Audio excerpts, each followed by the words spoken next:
They tell you romance is dead. They tell you that Generation Z is the loneliest, most disconnected generation in history. And if you look at the numbers, it looks terrifying. Marriage rates are plummeting. Sex is at an all-time low.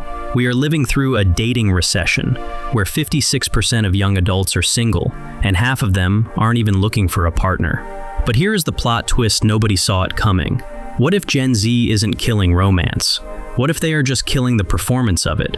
What if this loneliness epidemic is actually a massive collective strike against a broken system? Today, we are going deep into the psychology of modern love.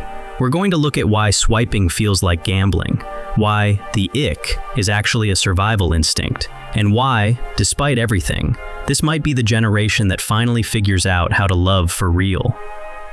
The slot machine in your pocket.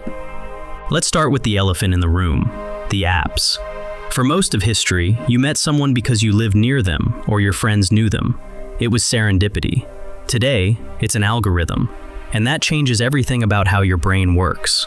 You know that feeling when you're swiping? That little buzz of, maybe the next one is the one. That isn't love, that is dopamine dysregulation. Dating apps are literally designed like slot machines. They use something called variable ratio reinforcement. You swipe, you get nothing. You swipe, nothing. You swipe, boom, a match. That unpredictability keeps your brain stuck in a seeking loop. This leads to what psychologists call the paradox of choice. When you have infinite options, you don't feel free, you feel paralyzed. You start thinking, why commit to this person who is 90% perfect when a 100% perfect person might be just one swipe away? It turns human beings into commodities. We're shopping for partners like we're shopping for sneakers, checking stats, height, income, hair color. And the burnout is real. It's called dating fatigue. People are exhausted by the cycle of hope and disappointment. You get a match, you send a message, and silence. Ghosting isn't just rude anymore. It's a standard feature of the economy. 77% of Gen Z have ghosted someone. Why? Because when people are just pixels on a screen, it doesn't feel like you're hurting a real person. It feels like you're just closing a browser tab. The vocabulary of defense. So, how do you survive in a digital meat market? You build armor. And Gen Z has built the most sophisticated armor of all, a whole new vocabulary to keep people at a safe distance. Let's talk about the ick. You know it. You're dating someone great, and then suddenly they chew weird, or they clap when the plane lands, and you feel physically repulsed. That's the ick. It sounds funny, but psychologists say it's actually a defense mechanism. It's your brain's way of hitting the eject button when intimacy gets too real, too fast.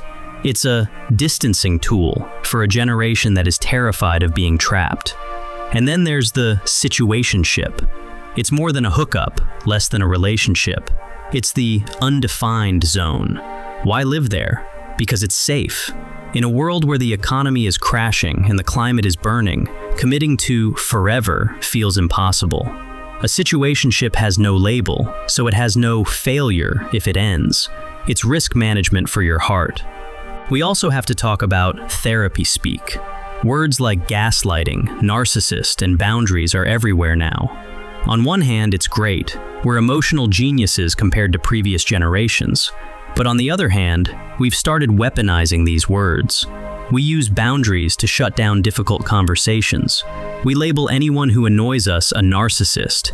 It's a way to sanitize love, to try to make it clean and clinical, because the messy reality of connecting with another human being is just too scary.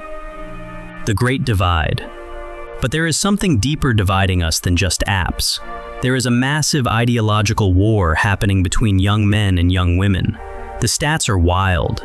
Gen Z women are becoming way more liberal, while Gen Z men are staying conservative or even drifting right.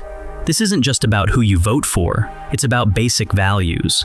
After Roe versus Wade was overturned, politics became a dating deal breaker. 71% of Gen Z say they won't date someone with opposing views. It's not petty, it's about safety. On one side, you have the Manosphere. Influencers telling young men that women are opponents to be conquered, pushing this hyper-masculine, transactional view of love. It's radicalizing guys into thinking relationships are power struggles. On the other side, women are saying, no thanks. We're seeing the rise of the boy sober movement and the influence of the 4B movement from South Korea. No dating, no sex, no marriage, no kids. It's a strike. Women are decentering men from their lives because the emotional cost of fixing a situationship or dealing with a guy who doesn't believe in their rights is just too high. And let's not forget the money. Over 50% of Gen Z spends $0 a month on dating. Not because they're cheap, but because they're broke. Inflation has killed the dinner date. Now, it's a walk in the park or nothing.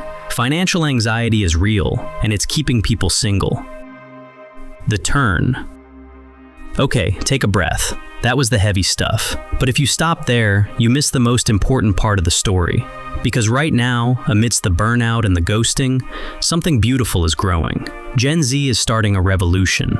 They are rejecting the algorithm. They are deleting the apps, and they are bringing back the third place. Look at the explosion of run clubs. They are the new singles bars. People are meeting in person, sweating, laughing, without the pressure of a profile pic. They are trading drinks for endorphins. It's organic. It's real. We're seeing the rise of slow love and intentionality. Gen Z isn't lazy. They are careful. They value mental health compatibility over height. They are having hard conversations about trauma and finance on the first date because they don't want to waste time. They are prioritizing platonic friendships, realizing that a soulmate doesn't have to be a romantic partner. The lover girl trend is back. Romance isn't dead. It's just being redefined. It's no longer about a diamond ring and a picket fence. It's about micromance, sending a playlist, a specific meme, a handwritten note. It's about finding someone who aligns with your soul, not just your search filter. And get this, 80% of Gen Z believes they will find true love. That is higher than any other generation. They haven't given up. They just raised the bar. They are willing to stay single rather than settle for a relationship that hurts their mental peace. That is not failure. That is power. So, is Gen Z killing romance? No, they are saving it. They are scrubbing away the toxicity, the obligation, and the games. They are demanding a version of love that is safe, equal, and kind. It's messy right now, sure, but they are building a future where you don't choose a partner because you need to survive, but because you want to thrive. And honestly, that sounds like a love story worth waiting for.